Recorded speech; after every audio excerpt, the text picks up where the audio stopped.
بسم اللہ الرحمن الرحیم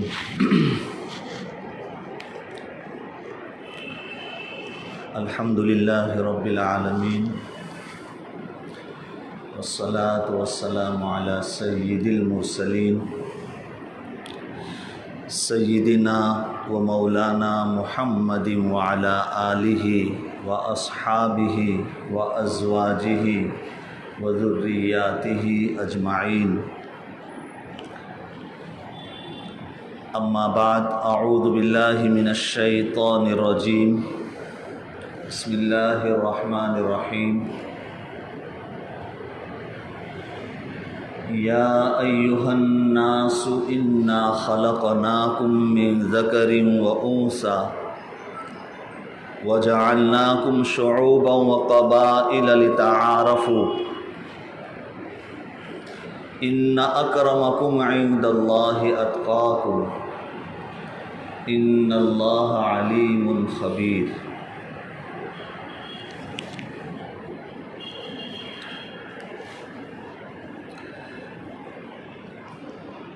وقال رسول اللہ صلی اللہ علیہ وسلم یا ایہا الناس ان ربکم واحد وَإِنَّ أَبَاكُمْ وَاحِدٌ أَلَا لَا فَضْلَ لِعَرَبِيٍّ عَلَى عَجَمٍ وَلَا عَجَمٍ عَلَى عَرَبٍ وَلَا أَحْمَرَ عَلَى أَسْوَدٍ وَلَا أَسْوَدَ عَلَى أَحْمَرٍ إِلَّا بِالتَّقْوَى. صدق اللہ العظیم وصدق رسولہ النبی الکریم ونحن علی ذلک لمن الشاہدین والشاکرین والحمد للہ رب العالمین.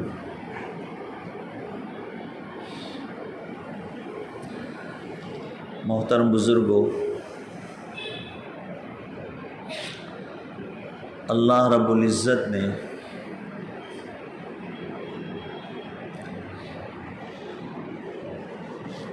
قرآن کریم میں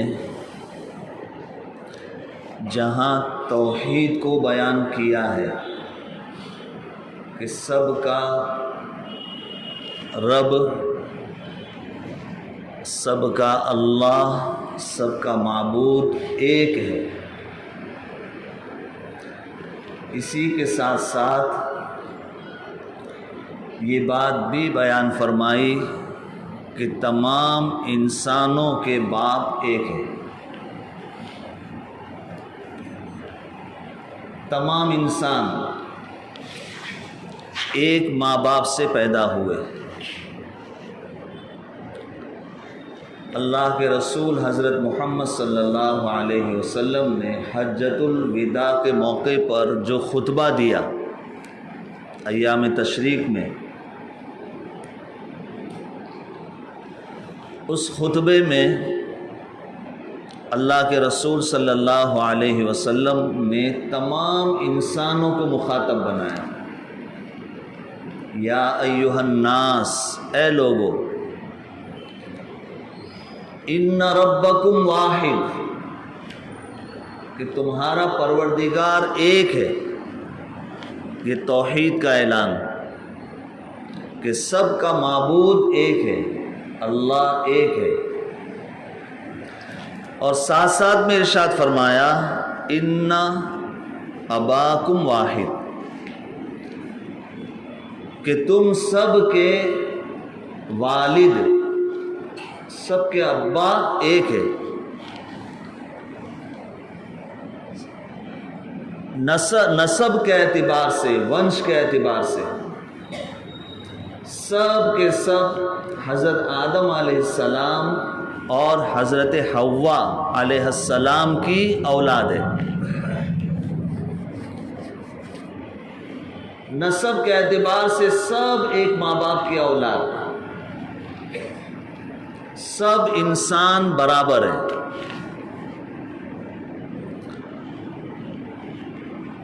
نسل کے اعتبار سے یا وطن کے اعتبار سے یا رنگ کے اعتبار سے، زبان کے اعتبار سے انسانوں میں کوئی تقسیم نہیں ہے۔ یہ عربی ہے یا اجمی ہے، یہ کالا ہے یہ گورا ہے، یہ اونچی ذات کا شریف خاندان کا ہے اور اس کا خاندان کے اعتبار سے اسٹیٹس تھوڑا نیچے ہے، ایسی کوئی تقسیم نہیں ہے۔ لوگوں نے یہ تقسیم کر رکھی ہے، اسلام نے اس تقسیم کو ختم کیا۔ اسلام کیا کہتا ہے؟ قرآن کی زبانی سنیے، یا ایھا الناس انا خلقناکم من ذکر و انثی، اے لوگو ہم نے تمہیں ایک مرد اور عورت سے پیدا کیا، وَجَعَلْنَاكُمْ شُعُوبًا وَقَبَائِلَ لِتَعَارَفُوا، اور یہ خاندان جو بنائے ہیں ہم نے بنائے اس لیے نہیں کہ اس کو تم اونچ نیچ کا معیار بناؤ، میٹر بناؤ، اس لیے نہیں، بلکہ لِتَعَارَفُوا، یہ خاندان یہ قبیلے جو بنائے ہیں وہ اس لیے تاکہ تمہارا آپس میں تعارف ہو، آپس میں پہچان ہو کہ یہ قریشی برادری ہے، یہ شیخ برادری ہے، یہ خان برادری ہے۔ آپس میں تعارف اور پہچان کے لیے یہ خاندان اور قبیلے بنائے، اونچ نیچ کے لیے نہیں۔ فضیلت کا اور اکرام کا معیار خاندان، قبیلہ، نسب، نسل نہیں ہے۔ ان اکرمکم عند اللہ اتقاکم، اللہ کے یہاں پر تم میں سب سے زیادہ عزت دار وہ ہے جو تقوی میں بڑا ہوا ہو، پرہیزگاری میں بڑا ہوا ہو، اخلاق میں اونچا ہو، کیریکٹر کے اعتبار سے اعلیٰ ہو، سنسکار اس کے اونچے ہو، اللہ کے یہاں پر وہ عزت دار ہے۔ یہ شیخ ہے اس لیے عزت دار، یہ ہاشمی ہے اس لیے عزت دار، اور یہ انصاری ہے اس لیے نچلی ذات کا۔ یہ تقسیم لوگوں نے بنائی اور اسلام نے اس کو قبول نہیں کیا۔ اسلام نے اس کی اصلاح کی کہ نسل کی اور نسب کی، رنگ کی، زبان کی، وطن کی بنیاد پر انسانوں میں کوئی تقسیم نہیں ہے، سب ایک ماں باپ کی اولاد ہے، سب ایک ہے۔ لیکن یہ حقیقت رہی ہے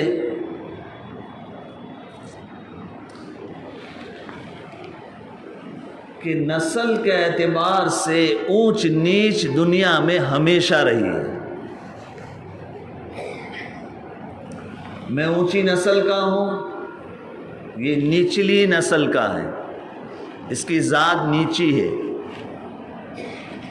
ہندوستان میں تو بہت زیادہ نسلی برتری اور یہ اونچ نیچ کا گھمنڈ ہندوستان میں تو بہت قدیم ہے، بلکہ اس کو یہاں کے دھرم کی بیکنگ ہے، پشت پناہی ہے۔ کتابیں اور پستک اس پر لکھے گئے، منو سمرتی کو اگر پڑھا جائے تو اس کی ساری کی ساری تعلیم نسلی برتری کہ برہمن، پنڈت، یہ سب اونچے ذات کے لوگ، اور ہریجن یہ شودر ہے، یہ تو اسی لیے ہے کہ وہ برہمن اور پنڈت کی سیوا اور خدمت کرے، وہ ان کے برابر بیٹھ نہیں سکتا۔ یہ نسلی برتری کا گھمنڈ اور یہ ونش کا غرور ہندوستان میں بہت پرانا ہے۔ دنیا میں بھی ہمیشہ یہ بات رہی ہے، یہ تقسیم رہی ہے، یہ اونچ نیچ، یہ نسلی برتری یہ دنیا میں رہی ہے۔ حضور پاک صلی اللہ علیہ وسلم جب مبعوث ہوئے، عربوں کے اندر بھی اس طرح کا غرور تھا، خاص طور پر قریش، ان کو اپنی برتری کا بڑا گھمنڈ تھا۔ غزوہ بدر کے موقع پر جب ابو جہل کی کمانڈنگ میں مکہ سے مشرکین مدینہ مسلمانوں پر حملہ کرنے کے لیے پہنچے، تو آپ دیکھیں جنگ کے میدان میں یہ مکہ کے قریشی حضور پاک صلی اللہ علیہ وسلم سے کہتے ہیں کہ یہ انصار جو ہمارے مقابلے کے لیے میدان میں اترے ہیں، ہم ان کے ساتھ جنگ نہیں لڑیں گے، ان کے ساتھ جنگ کرنا یہ ہماری توہین ہے، ہم قریشی ہیں اور انصار کے ساتھ میں ہم جنگ کریں، لڑائی لڑے، یہ ہماری توہین ہے۔ یہ عرب کا ماحول تھا۔ حضور پاک صلی اللہ علیہ وسلم نے ایسے ماحول میں لوگوں کو اللہ کی کتاب قرآن سنایا اور بتایا، یا ایھا الناس انا خلقناکم من ذکر و انثی وجعلناکم شعوبا وقبائل لتعارفوا، اے لوگو ہم نے تمہیں ایک ماں باپ سے پیدا کیا ہے، سب ایک ماں باپ کی اولاد ہے، سب برابر ہے۔ یہ جو خاندان اور قبیلے بنائے ہیں یہ تو آئیڈینٹیفیکیشن کے لیے، تعارف کے لیے، پہچان کے لیے کہ یہ قریشی خاندان کا ہے، یہ انصاری خاندان کا ہے، یہ شیخ ہے،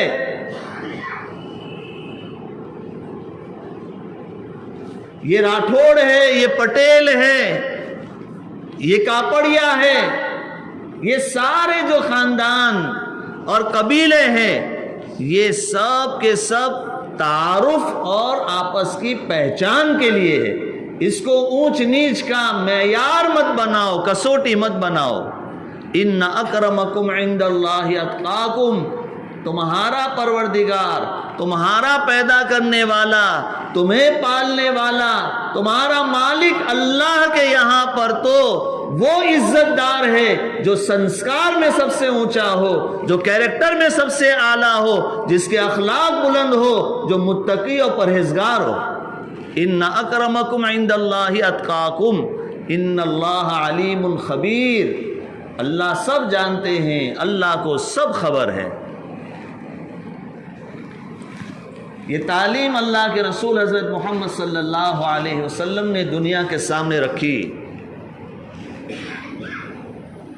یہ اونچ نیچ کا جو تصور اور کانسیپٹ تھا اس میں ایک بات یہ بھی تھی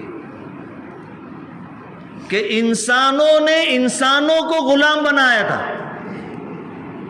اور غلام کو نیچ سمجھا جاتا تھا، نچلی سطح کا اور اس کے اسٹیٹس کو نیچا سمجھا جاتا تھا۔ اللہ کے رسول حضرت محمد صلی اللہ علیہ وسلم نے ہمیشہ کہا کہ تم ان انسانوں کو غلام بناتے ہو جبکہ وہ اپنی ماں کے پیٹ سے آزاد پیدا ہوئے، اور اپنی تعلیمات میں جگہ جگہ پر غلام کو آزاد کرنے کی ترغیب، غلام کو آزاد کرنے کا حکم بتایا۔ آپ نے روزہ توڑ دیا رمضان کا، غلام آزاد کرو۔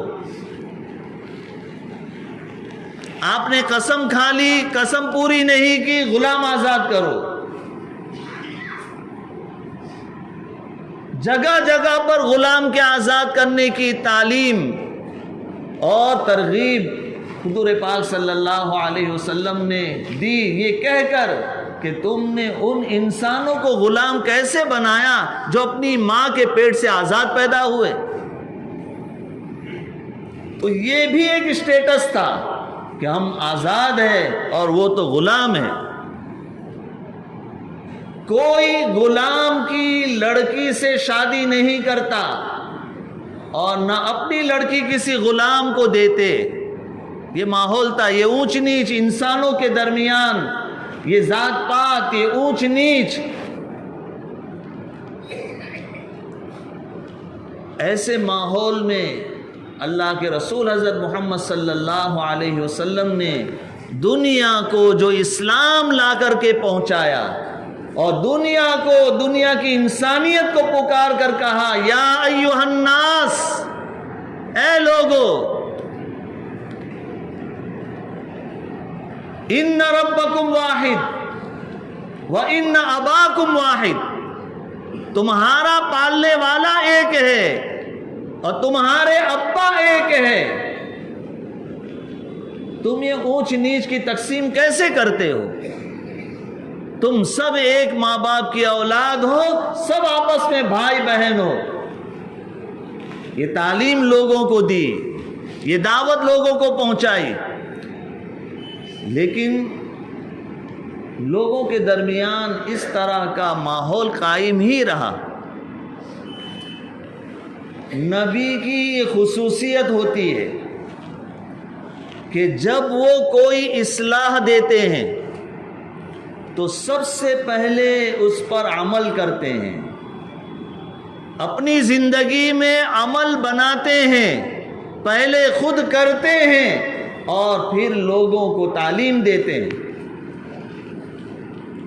رسول کی زندگی کا عمل لوگوں کے لیے اسوہ بنتا ہے۔ چنانچہ آج ایک واقعہ خاص طور پر مجھے بیان کرنا ہے، وقت کی ضرورت کے اعتبار سے، کہ اللہ کے رسول حضرت محمد صلی اللہ علیہ وسلم نے آزاد اور غلام کا جو فرق تھا، اسٹیٹس کا جو فرق تھا، اس فرق کو مٹانے کے لیے ایک عمل کیا تھا۔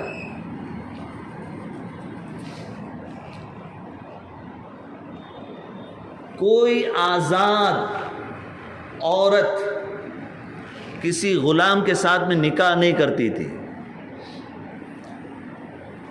اور کوئی اپنی لڑکی کسی غلام کو نہیں دیتا تھا، نہ غلام کی لڑکی اپنے خاندان میں لیتا تھا۔ حضور پاک صلی اللہ علیہ وسلم نے اس رسم کو اور اس برائی کو ختم کرنے کے لیے پہلے قدم اٹھایا۔ اپنی پھوپھی زاد بہن حضرت زینب رضی اللہ تعالی عنہا، ان کو کہا کہ تم زید بن حارث سے نکاح کرو۔ زید بن حارث غلام بنا کر کے لائے گئے تھے، حضور پاک صلی اللہ علیہ وسلم نے ان کو آزاد کیا تھا اور اپنا منہ بولا بیٹا بنایا تھا۔ اپنی پھوپھی زاد بہن حضرت زینب سے کہا کہ تم زید بن حارث سے نکاح کرو۔ ایک تہلکہ مچ گیا۔ زینب قریشی ہے، ہاشمی ہے، خاندانی برتری، ذات کے اعتبار سے اونچی ذات، ان کو کہا جا رہا ہے کہ تم زید بن حارث سے نکاح کر لو۔ خاندان کیسے تیار ہوتا؟ زینب بھی تیار نہیں، بھائی بھی تیار نہیں۔ قرآن کریم کی آیت نازل ہوئی، وَمَا كَانَ لِمُؤْمِنٍ وَلَا مُؤْمِنَةٍ إِذَا قَضَى اللَّهُ وَرَسُولُهُ أَمْرًا أَنْ يَكُونَ لَهُمُ الْخِيَرَةُ مِنْ أَمْرِهِمْ وَمَنْ يَعْصِ اللَّهَ وَرَسُولَهُ فَقَدْ ضَلَّ ضَلَالًا بَعِيدًا.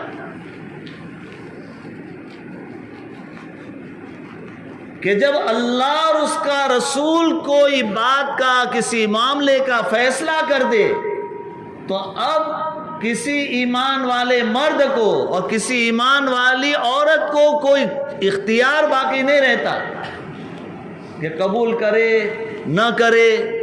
اللہ اور اس کے رسول نے جب فیصلہ کر دیا کسی معاملے میں تو اب اختیار ختم. اب جو فیصلہ کیا ہے اس فیصلے پر عمل کرو.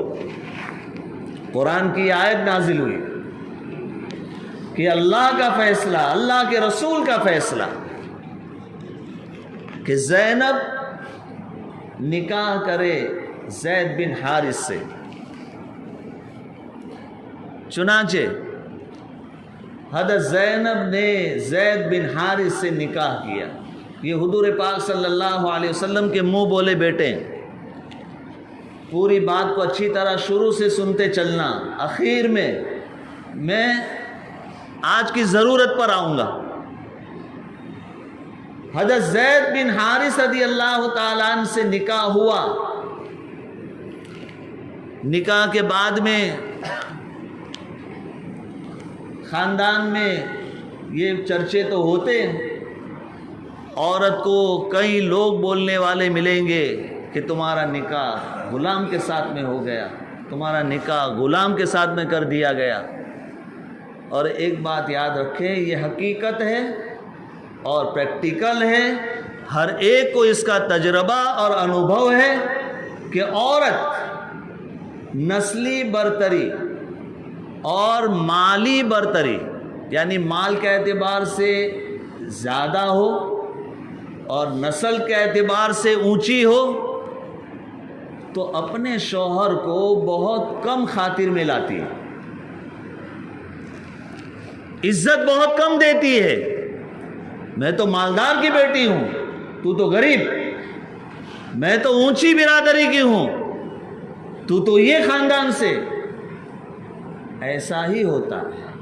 نسلی برتری اور مالی برتری کی وجہ سے شوہر کو وہ خاطر میں نہیں لاتی، جس کی وجہ سے تعلقات خوشگوار نہیں رہتے میاں بیوی کے. حضرت زید رضی اللہ تعالیٰ عنہ کو یہ شکایت ہوئی. انہوں نے یہ شکایت اللہ کے رسول حضرت محمد صلی اللہ علیہ وسلم کے کان میں ڈالی.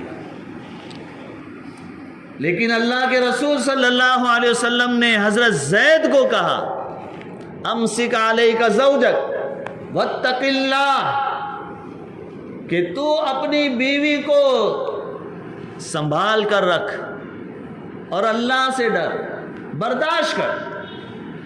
جو کچھ بھی تجھے اس لائن سے جھیلنا پڑ رہا ہے اس کو برداشت کر. حضور پاک صلی اللہ علیہ وسلم نے یہ نصیحت کر دی. لیکن میاں بیوی کا رشتہ بڑا عجیب ہوتا ہے. جب دل ٹوٹ جاتا ہے تو بڑی سے بڑی نصیحت کام نہیں کرتی.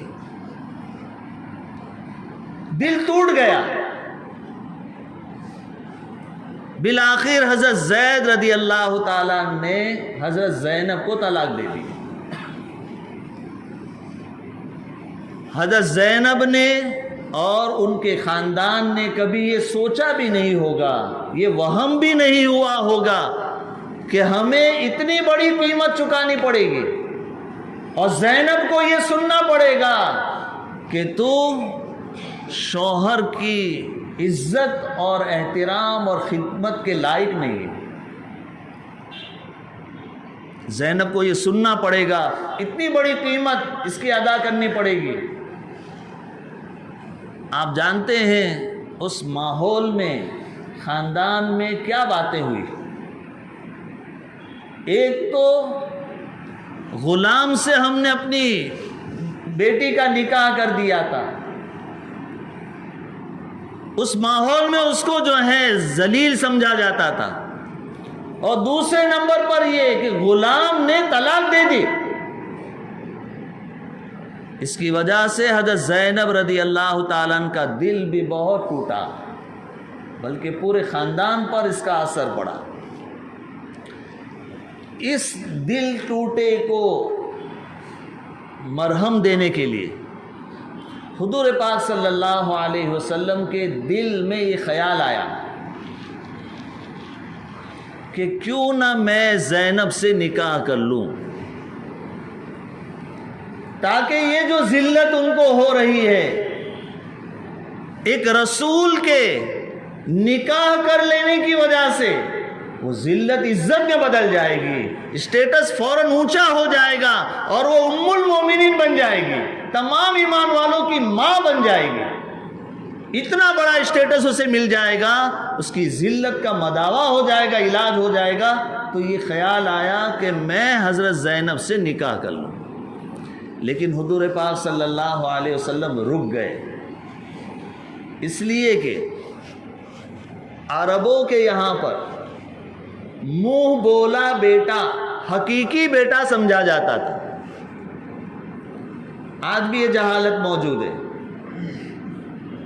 منہ بولا بیٹا، اس کا اسٹیٹس کبھی بھی حقیقی بیٹے کے برابر نہیں ہو سکتا۔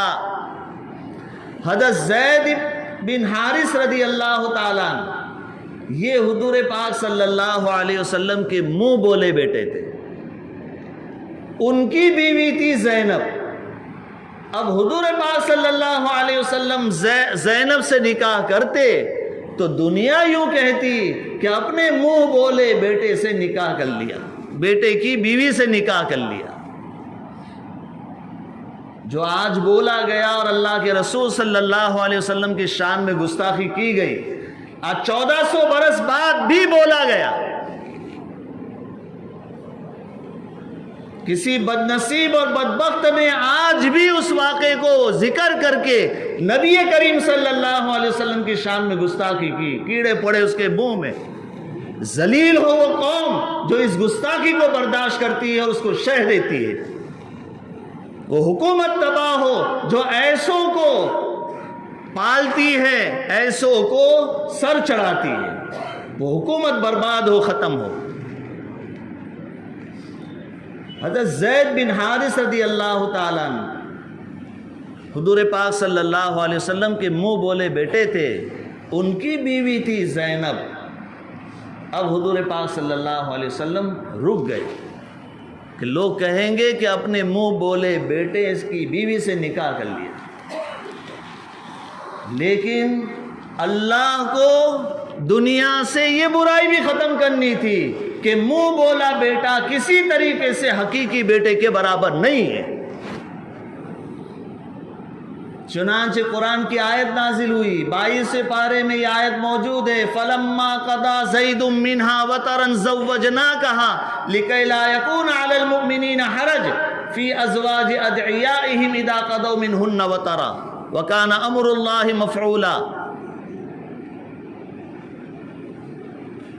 قرآن کریم میں صرف ایک صحابی کا نام ہے، پورے قرآن میں صرف ایک ہی صحابی کا نام ہے، اور وہ اعزاز حاصل ہے حضرت زید بن حارث رضی اللہ تعالیٰ عنہ کو، ان کا نام اس آیت میں آیا، فلما قضا زید۔ اور اس آیت میں یہ بتایا گیا کہ زید نے جب اپنی غرض، اپنا مقصد پورا کر لیا، زوجنا کہا، تو اس کی بیوی سے ہم نے تمہارا نکاح کرا دیا، اللہ نے حکم دیا کہ ہم نے تمہارا نکاح زید کی بیوی زینب سے کروایا۔ چنانچہ اللہ کے حکم پر حضور پاک صلی اللہ علیہ وسلم نے حضرت زینب سے نکاح کیا۔ ایک بات ہمیشہ یاد رکھیں، کفر سے توبہ آسان ہے، رسم و رواج سے توبہ بہت مشکل ہے۔ کفر سے توبہ آسان ہے، ایک آدمی کافر تھا، اسلام کی تعلیمات سے متاثر ہو کر، مسلمانوں کے اخلاق سے متاثر ہو کر کے مسلمان ہو گیا، آسان ہے، لیکن جس رسم و رواج میں وہ پروان چڑھا ہے، اس رسم و رواج سے توبہ کرنا یہ بڑا مشکل ہے۔ بڑے سے بڑے بزرگ کے گھر میں بھی رسم و رواج سے توبہ مشکل ہو جاتی ہے۔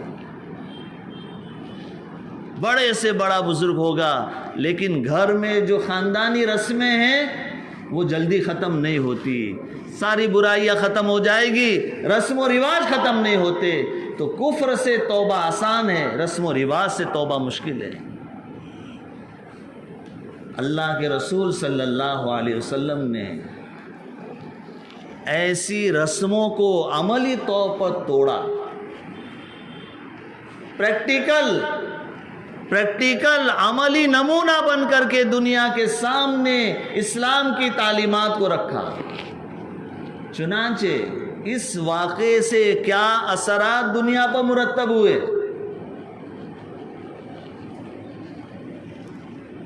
مدینہ منورہ میں لوگوں نے اپنی بیٹیاں غلاموں سے نکاح کرنا شروع کر دیا، اپنی بیٹیاں غلاموں کو دی اور غلاموں کی بیٹیاں اپنے نکاح میں لی، اس لیے کہ یہ خاندانی اونچ نیچ کو ختم کرنے کا ایک ہی راستہ ہے، رشتوں کے خون میں لا کر کے اس کو ختم کیا جائے، ایک ہی راستہ ہے۔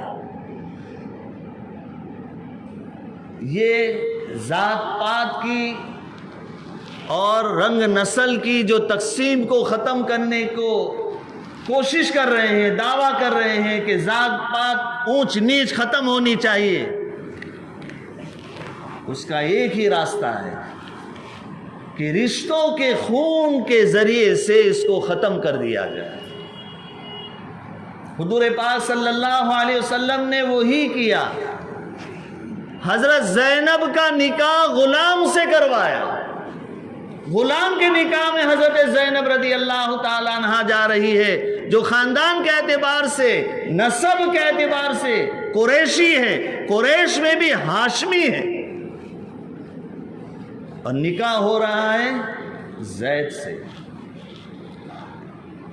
اس کا اثر یہ ہوا کہ مدینہ منورہ میں آزاد اپنی بیٹیاں غلام کے نکاح میں دے رہے ہیں، اپنے نکاح میں غلام کی بیٹیاں لے رہے ہیں۔ اور آپ اسلام کی تاریخ کو اٹھا کر کے دیکھیں گے، ایسے غلاموں کے خاندان سے ایسے بڑے اونچے اونچے درجے کے لوگ پیدا ہوئے، کوئی محدث ہے، کوئی مفسر ہے، کوئی فقیہ ہے، غلاموں کے خاندان سے ایسے اونچے اونچے لوگ پیدا ہوئے جن کا مقام اتنا اونچا ہو گیا کہ آج بھی دنیا ان کو عزت و احترام سے اپنے سروں پر بٹھاتی ہے۔ تو خاندانی اونچ نیچ، اس کا علاج اسلام نے کیا ہے، اس کا علاج اللہ کے رسول حضرت محمد صلی اللہ علیہ وسلم نے کیا ہے۔ حضور پاک صلی اللہ علیہ وسلم نے حضرت زینب کو جو صدمہ پہنچا تھا زید کے طلاق دینے کی وجہ سے، اس صدمے کو دور کرنے کے لیے، ایک عورت کو عزت بخشنے کے لیے، ایک عورت کو ذلت سے اٹھا کر عزت کی چوٹی پر بٹھانے کے لیے، پورے ایمان والوں کی ماں کا لقب اسے مل جائے، یہ اسٹیٹس بنانے کے لیے اپنے منہ بولے بیٹے حضرت زید کی متعلقہ حضرت زینب سے نکاح کیا تھا۔ تمہیں یہ عزت کہاں سمجھ میں آئے گی؟ تم نے تو ہمیشہ ہندوستان کے اندر یہاں کی قوم کو ہریجن بنایا، نیچ بنایا، اور اونچ نیچ کی راجنیتی سے تم کبھی باہر نہیں آئے۔ تم نے تو یہاں کے ہریجنوں کو یہ مقام بھی نہیں دیا کہ ان کی عورتیں سونے کا زیور پہن سکے، ان کی عورتیں اپنے پستان ڈال سکے، تم نے یہ عزت بھی ان کو نہیں دی۔ اور یہاں پر اگر منو سمرتی کو دیکھا جائے، جو کتاب ہے ان کی، جو آج کی بھارت سرکار اس مت میں ہے کہ اس کو کانسٹیٹیوشن بنایا جائے، اس کو بنیاد بنایا جائے، بابا صاحب امبیڈکر نے 1927 کے اندر منو سمرتی کو کوکن کے مہاڑ میں ایک تالاب پر لے جا کر کے جلا دیا تھا کہ اس نے جو ہے یہاں کے لوگوں کو ذلیل کر رکھا ہے. اونچ نیچ, یہ خاندان میں اونچا, یہ نیچا, یہ ہمارے برابر میں بیٹھ نہیں سکتا, یہ ہم سے شادی نہیں کر سکتا, یہ ہمارے کنویں کا پانی نہیں پی سکتا. یہ تو تمہاری سنسکرتی ہے اور تمہارا جیون ہے, یہ منو سمرتی کی تعلیم ہے. اور تم اٹھ کر کے ہمارے نبی حضرت محمد صلی اللہ علیہ وسلم کی شان میں گستاخی کرتے ہو یہ کہہ کر کہ انہوں نے اپنے منہ بولے بیٹے حضرت زینب سے نکاح کر لیا تھا. نعوذ باللہ, کیا کہہ کر کے ناموس رسالت پر حملہ حیدرآباد میں ہوا اور حکومت اس کو سر پر بٹھانا چاہتی ہے. ہلاک ہو جائے, برباد ہو جائے وہ لوگ جو ان کو سروں پر بٹھائے. اس کی وجہ سے دو نقصان ہوتے ہیں. حکومت کی ایجنسیوں کو اس کو نوٹس لینا چاہیے. دو نقصان ہوتے ہیں اس کی وجہ سے. ایک نقصان تو یہ ہوتا ہے کہ ملک کا لا اینڈ آرڈر خراب ہوتا ہے, امن خراب ہوتا ہے, شانتی بھنگ ہوتی ہے. دوسرا نقصان سب سے بڑا یہ ہوتا ہے کہ پوری دنیا میں ملک کا نام خراب ہوتا ہے. پوری دنیا یہ کہتی ہے کہ ایک ایسا ملک ہے جہاں پر مذہب کی مقدس ہستیاں بھی محفوظ نہیں ہے, ان پر بھی لوگ جو کچھ چاہے بول دیتے ہیں. اس لیے حکومت کو اس کی ایجنسیوں کو نوٹس لینا چاہیے. اکا دکا لوگ ہوتے ہیں پورے ملک میں ایسے بد زبان, ایسے بد نصیب, ان کو قابو کرنا چاہیے, سخت سے سخت سزا دینی چاہیے, نہ کہ ان کو مالائیں پہنائی جائے اور ان کو سر پر بٹھایا جائے.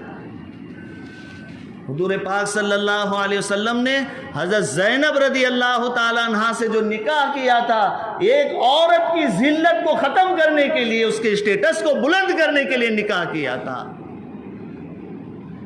کہ جو ان کے بارے میں ایک بات چلی تھی کہ ایک تو ان کا نکاح غلام سے کرا دیا, وہ ہاشمی ہے, قریشی ہے. یہ تمہاری جو اونچ نیچ کی راجنیتی ہے اس میں ایسا ہی ہوتا ہے. تم ہی ایسا بولتے ہو, تم نے ہی ذلیل کیا تھا زینب کو.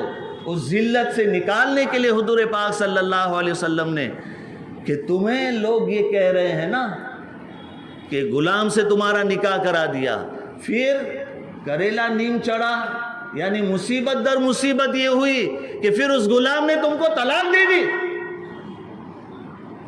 تو ایسی ذلت سے اٹھا کر کے اس کو عزت کی چوٹی پر لانے کے لیے حضور پاک صلی اللہ علیہ وسلم نے حضرت زینب سے نکاح کیا.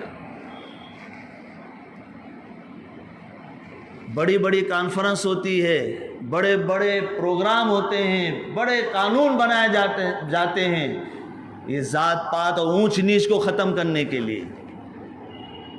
ذرا اس ملک کے اندر جو کچھ بھی ہزاروں سالوں سے چل رہا ہے اس کی اصلاح کے لیے تم بڑے بڑے دعوے کرتے ہو, بڑے بڑے پروگرام کرتے ہو نا. اتنا تو کرو کہ کوئی پنڈت, کوئی براہمن کسی ہریجن کی لڑکی سے نکاح کر لے, شادی کر لے. اتنا تو کرو. رشتوں کے خون سے یہ چیز ختم کی جا سکتی ہے, اس کے علاوہ کوئی چیز کارگر نہیں ہو سکتی. کوئی براہمن کسی ہریجن سے نکاح کرے, ہریجن کی بیٹی کو اپنے خاندان میں قبول کرے, اپنی بیٹی ہریجن کے خاندان میں دے. اس ملک کا, میں کسی کا نام نہیں لوں گا, اس ملک کا بڑے سے بڑا سیاسی لیڈر, راجنیتا کبھی بھی یہ نہیں کر سکتا, چاہے وہ اس بارے میں کتنے بھی بڑے بڑے پروگرام کرتا ہو, دعوے کرتا ہو, کہ وہ براہمن ہو اور کسی ہریجن کی لڑکی سے اپنے خاندان کا کسی کا نکاح کرا دے, یا اپنی لڑکی کسی ہریجن کو دے دے. ہمارے نبی حضرت محمد صلی اللہ علیہ وسلم نے اپنے خاندان کی, اپنی پھوپھی زاد بہن, قریشی ہاشمی جیسا اونچا خاندان, اس بیٹی کو زینب کو ایک غلام کے نکاح میں دیا تھا. حضور پاک صلی اللہ علیہ وسلم کی ذات بابرکات بہت بلند ہے، بہت بلند ہے۔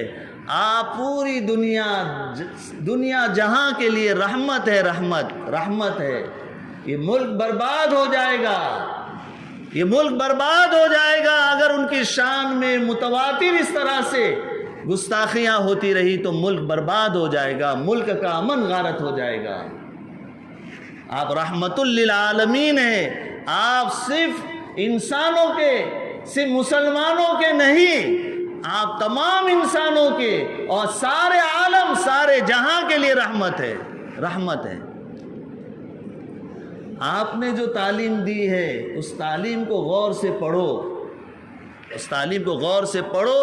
دنیا میں اور اس ملک میں بھی جتنے مسائل ہیں، ان مسائل سے نمٹنے کے لیے آپ کی تعلیم کا سہارا لو، کرو، اس پر عمل کرو جو اللہ کے رسول صلی اللہ علیہ وسلم نے تعلیم دی ہے، اس پر عمل کرو۔ کوئی برہمن کسی ہریجن کی لڑکی کو اپنے نکاح میں لے، کرو، عمل کرو۔ یہ اونچ نیچ تو تم سے ختم نہ ہوگا، اور کہاں تم بات کر رہے ہو؟ اللہ تعالی حضرت محمد صلی اللہ علیہ وسلم کی تعلیمات کا نور پوری دنیا میں روشن کرے، پوری دنیا کو اللہ نیک توفیق عطا فرمائے کہ حضور پاک صلی اللہ علیہ وسلم کی زندگی کو پڑھے، آپ کی تعلیمات کو پڑھے۔ اللہ تعالی پورے ملک میں امن و امان کو قائم رکھے اور تمام لوگوں کو نیک ہدایت عطا فرمائے۔ وآخر دعوانا الحمدللہ رب العالمین۔